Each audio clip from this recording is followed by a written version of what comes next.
Apa kabar kalian? Selamat datang kembali di channel ini. Saya K dari masa depan. Sebelum kita lanjut ke video, saya ingin memberitahu kalian bahwa saya akan mengadakan acara pada tanggal 18 Juni minggu ini. Jadi, ikuti saya di Instagram. Saya K dan lokasinya akan berada di toko PDM Brands pukul 100 malam. Jadi, ikuti saya di Instagram, tetap ikuti perkembangannya, dan saya akan mengungkap motor saya yang paling besar dan paling gila, motor impian saya yang paling utama. Jadi, saya sangat bersemangat. Saya ingin melihat semua orang di sana. Jadi, ya, semoga bisa melihat kalian semua. Dan kembali ke video.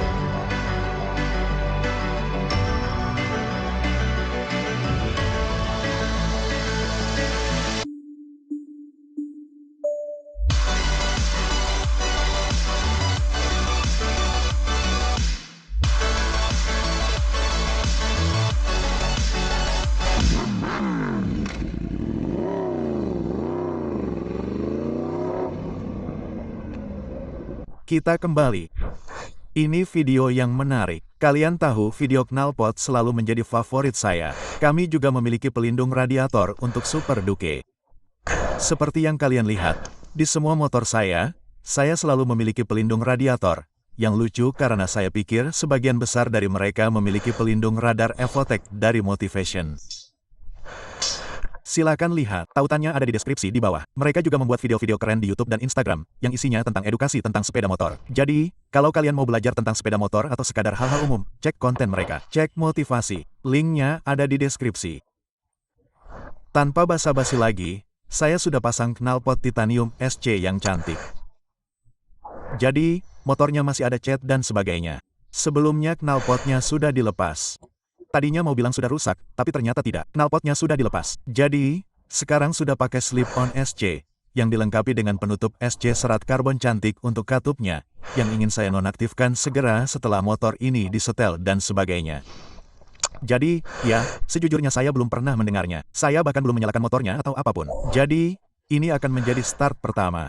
Jadi, mari kita tarik sedikit ke depan. Kelihatannya cantik, jelas. Motornya akan sedikit lebih senyap karena dulu sama sekali tidak ada knalpot. Nah, sekarang sudah pakai C-slip. Jadi suaranya akan sedikit lebih senyap, tapi suaranya akan lebih halus dan tampilannya jauh lebih bagus. Kelihatannya lengkap, tidak terlihat aneh hanya dengan pipa yang mencuat seperti itu. Jadi, mari kita mulai.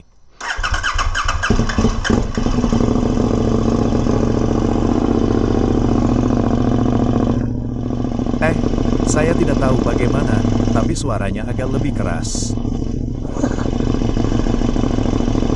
Saya pikir suaranya akan lebih senyap. Mungkin arah pipanya karena lebih mengarah ke atas daripada ke bawah di sini. Tapi saya suka, menurut saya suaranya sangat bagus. Sekarang, saya akan membahas sisa knalpot karena saya punya rencana untuk itu. Jelas, saya ingin membongkar motornya. Jadi, saya akan membicarakannya segera setelah kita mulai berkendara. Tapi, ya, ini terdengar jauh lebih baik dari yang saya duga. SC tidak pernah mengecewakan. Dengan kopling bening itu juga. Ya, kopling bening itu juga dari Evotech. Jadi, itu keren. Oke, karena saya tidak punya spion, lebih baik saya mulai merekam saat saya berhenti. Jadi, saya bisa mendengar kamera sudah mulai bekerja. Oke, selamat datang kembali di channel ini, teman-teman. Kembali dengan video lain. Saya baru menyadari bahwa celah di sini sedikit lebih besar dari sisi ini.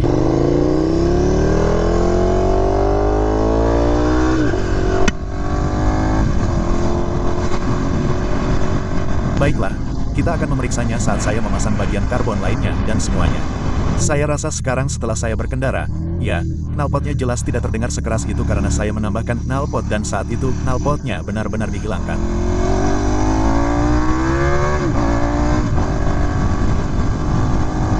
Tapi menurut saya itu memungkinkan motor memiliki nada yang dibutuhkan. Anda tahu apa yang saya maksud? Seperti dengan knalpot Super Duke standar, Anda bahkan tidak dapat mendengar suara motornya. Anda tahu, motornya terdengar benar-benar elektrik. Masih ada beberapa yang aneh.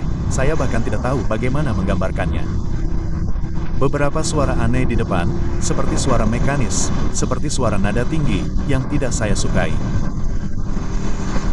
Namun, saat saya menghilangkan knalpot, Anda bisa mendengar suara motornya dengan jelas. Kedengarannya seperti Harley. Sekarang, suaranya sudah jelas seperti Stone yang bagus. Suaranya tidak seperti sebelumnya. Itulah masalahnya. Keren untuk mencoba-coba dan menggunakan knalpot lurus. Tetapi pertama-tama, itu tidak bagus untuk aliran udara. Anda perlu sedikit tekanan balik. Di saat yang sama, ini terlihat jauh lebih baik dan lebih halus. Rasanya jelek jika tidak ada knalpot sama sekali di belakang. Namun, nadanya terdengar sedikit berbeda. Menurut saya, suaranya tidak terlalu keras saat saya mengendarainya karena knalpotnya juga mengarah lebih ke belakang. Jelas akan lebih sulit bagi Anda untuk mendengarnya karena ini adalah knockbike. Jadi, tidak ada pelindung angin sama sekali. Suaranya sangat keras. Namun, menurut saya, motor ini memiliki nada yang sangat bagus. Itu seperti putaran mesin yang nyaris tak ada dan Anda dapat mendengar suara mesin, yang merupakan hal utama yang saya inginkan. Namun, kalian sudah mengenal saya, Anda tahu, saya tidak akan berhenti di situ. Dan ya, saya sedang berupaya memasang sistem decat di sana. Sejauh ini, yang telah saya putuskan adalah menggunakan cara khusus. Jadi, kami akan mencoba membuat knalpot untuknya. Sebaiknya titanium. Saya akan pergi ke Impact Tech minggu ini ketika saya mendapat kesempatan untuk melihat knalpotnya, mengukurnya. Kami tidak akan memasang header knalpot penuh dan sebagainya, tetapi kami akan memasang decat. Jadi, hampir semuanya, Anda tahu, hanya bagian atas header seperti di sini yang akan sama. Dan saya rasa knalpot terhubung dari seperti di sini, di tengah, dan terus ke belakang. Jadi, ada resonator knalpot besar di belakang sana yang ukurannya seperti knalpot mobil. Besar sekali dan disitulah semua kucing berada. Jadi, itulah yang ingin kami singkirkan. Kotak besar di bagian bawah yang tidak hanya jelek, berat, tetapi juga sangat membatasi aliran udara dan suara.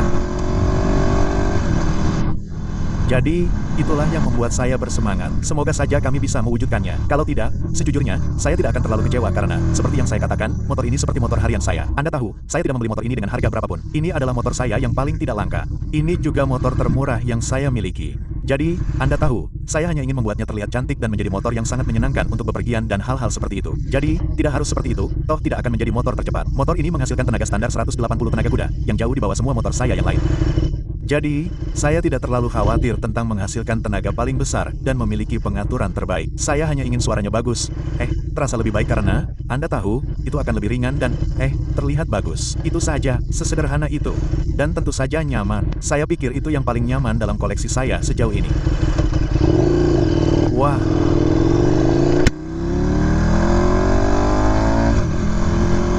Saya juga belajar beberapa hal lagi dari komentar.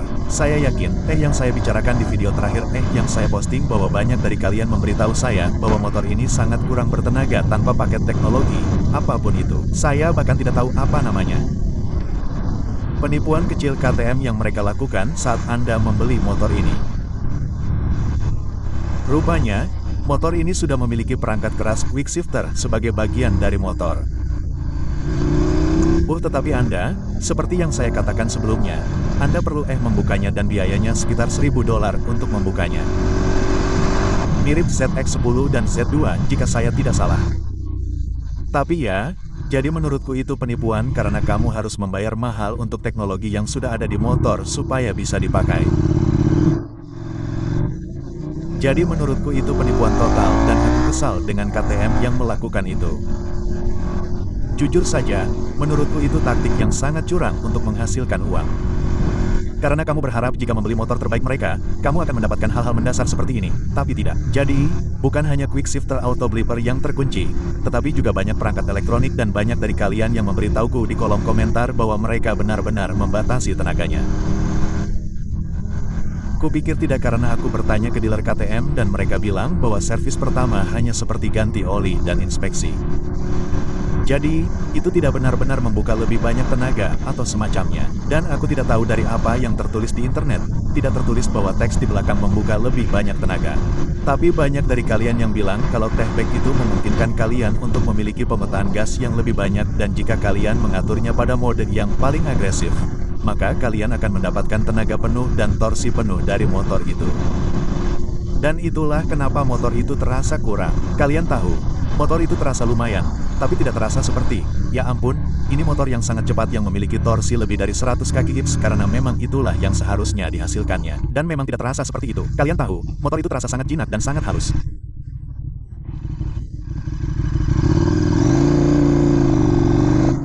Yang mana masuk akal kalau itu bagian dari paket seperti techback, di mana kalian harus membuka semua hal itu dan meletakkannya pada mode balap. Begitulah yang saya asumsikan.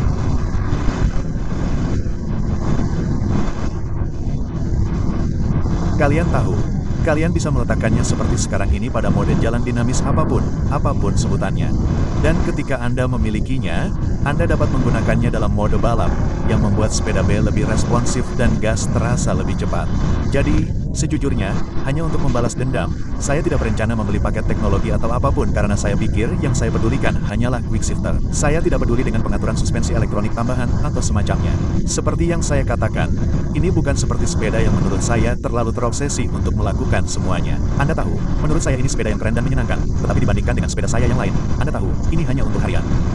Meskipun saya pikir ini menyenangkan dan menyenangkan, itulah tujuannya. Jadi, selama menyenangkan, tidak perlu menambahkan lebih banyak hal atau menghabiskan lebih banyak uang untuk itu karena saya sudah menghabiskan banyak uang untuk itu.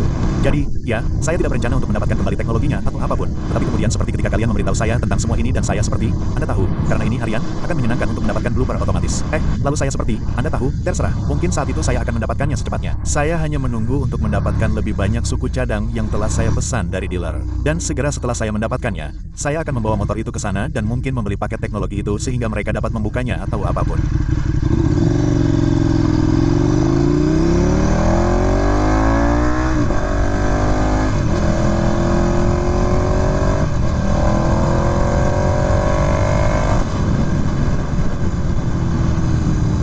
Tapi ya, saya agak ragu tentang hal itu pada awalnya, karena saya terganggu oleh KTM dan juga fakta bahwa rush saya.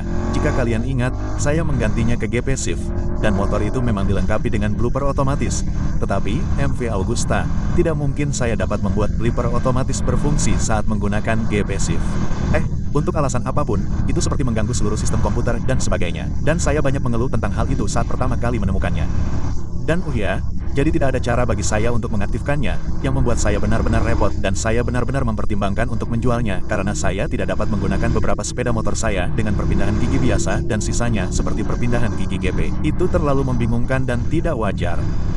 Jadi saya benar-benar mempertimbangkan untuk menjualnya. Oke, ini sangat aneh. Biarkan saya melewati truk ini agar tidak ada yang jatuh menimpa saya. Tapi ya, jadi saya benar-benar mempertimbangkan untuk menjualnya, dan kemudian saya seperti, Anda tahu, terserah, saya biasa mengendarainya seperti 2 tahun lebih, seperti, ya, sekitar 2 tahun ketika saya pertama kali mengendarai ZXR saya tanpa kipas perpindahan gigi cepat, tidak terlalu peduli, dan saya pikir perpindahan gigi secara manual lebih menarik, terkadang itu bisa lebih menyenangkan, jadi ya, saya tidak terlalu mempermasalahkannya, jadi saya seperti, terserah, meskipun Rush secara teknis memiliki modul itu dan semuanya, saya mematikannya saja, ada opsi di pengaturan tempat Anda dapat menyalakan dan mematikannya, dan ya, saya baru saja mematikannya, dan saya memindahkan gigi secara manual. Tapi setidaknya saya punya GP Shift, jadi itu bagus. Dan sejak Rush, saya harus memindahkan gigi secara manual. Saya seperti, terserahlah, saya akan menggunakan kedua motor telanjang saya. Anda tahu, pemindahan gigi secara manual, termasuk yang ini. Tapi ya, kemudian saya menemukan bahwa seperti, ya, motornya sangat terbatas, dibatasi, apapun. Dan Brand Tuning sedang berupaya menyempurnakan peta pada benda ini sekarang. Dan mudah-mudahan saya akan segera mendapatkannya sehingga kami dapat menyetel motor ini. Dan saya akan bertanya kepada mereka apakah itu penting, atau apakah mereka hanya karena mereka akan menyetelnya. Saya berasumsi mereka hanya akan mengubah semua itu dan menjadikannya, Anda tahu, yang tercepat dan paling agresif. Jadi, itu akan disetel. Jika mereka mengatakan bahwa mereka merekomendasikan saya untuk mendapatkan kembali teknologi dan semua itu, maka saya kira saya akan melakukannya juga. Ya, menurutku motor ini banyak digembar-gemborkan dan kalian benar-benar ingin aku membelinya. Banyak dari kalian yang berkomentar, tapi ini video pertama yang kubuat setelah ulasan. Jadi, semua seperti perjalanan pertamaku dan semua hal itu. Dan sejujurnya konten motor ini tidak laku. Jadi, meskipun banyak dari kalian menginginkannya, menurutku motor ini tidak sebesar motor yang kalian tahu akan mendapatkan banyak penayangan. Jadi, itu agak mengecewakan. Kupikir itu akan menyenangkan. Kupikir banyak dari kalian benar-benar menginginkannya dan sesuatu yang sangat berbeda di saluran ini. Jadi, ya, aku sedikit kecewa karena hasilnya tidak bagus. Tetapi kalian tahu, tidak ada jaminan bahwa motor ini akan laku di saluran ini. Yang tidak apa-apa karena sejujurnya aku masih menikmati mengendarai motor ini. Dan seperti yang kukatakan, menurutku ini seperti sepeda harian yang sempurna. Ini adalah motor yang tidak terlalu saya pedulikan untuk menempuh jarak terlalu jauh atau mengendarainya terlalu keras. Ini seperti motor hooligan. Jadi saya tidak tahu, mungkin saya baru saja memikirkannya. Bekerja sama dengan Impact dan memasang bukan rangka slider, tetapi seperti semacam setengah sangkar, atau bahkan mungkin sangkar di atasnya, dan menjadikannya sebagai motor aksi saya. Saya tahu ini motor yang sangat bagus dan mahal untuk dijadikan motor aksi, tetapi itu bisa menyenangkan daripada saya membeli motor khusus untuk aksi, yang memang sudah saya rencanakan. Jika kalian ingat, saya ingin mendapatkan ZXXR atau semacamnya dan mulai melakukan aksi, tetapi saya merasa sebenarnya, sekarang setelah saya memikirkan motor ini, mungkin jauh lebih panas karena bobotnya hampir sama, mungkin sedikit lebih berat daripada ZXXR, tetapi memiliki tenaga dan torsi yang jauh lebih besar. Jadi, mungkin akan jauh lebih sulit untuk mengontrol dan mengelolanya jika saya ingin melakukannya. Saya tidak mencoba melakukan aksi gila atau semacamnya, tetapi Anda tahu, hanya sedikit hal mendasar. Kita lihat saja apa yang akan terjadi dengan motor ini. Saya masih mendapatkan banyak suku cadang untuknya. Anda tahu, saya masih ingin menyimpannya. Dan ya, saya pikir itu akan menjadi bagian dari koleksi. Anda tahu, saya pikir itu KTM paling keren.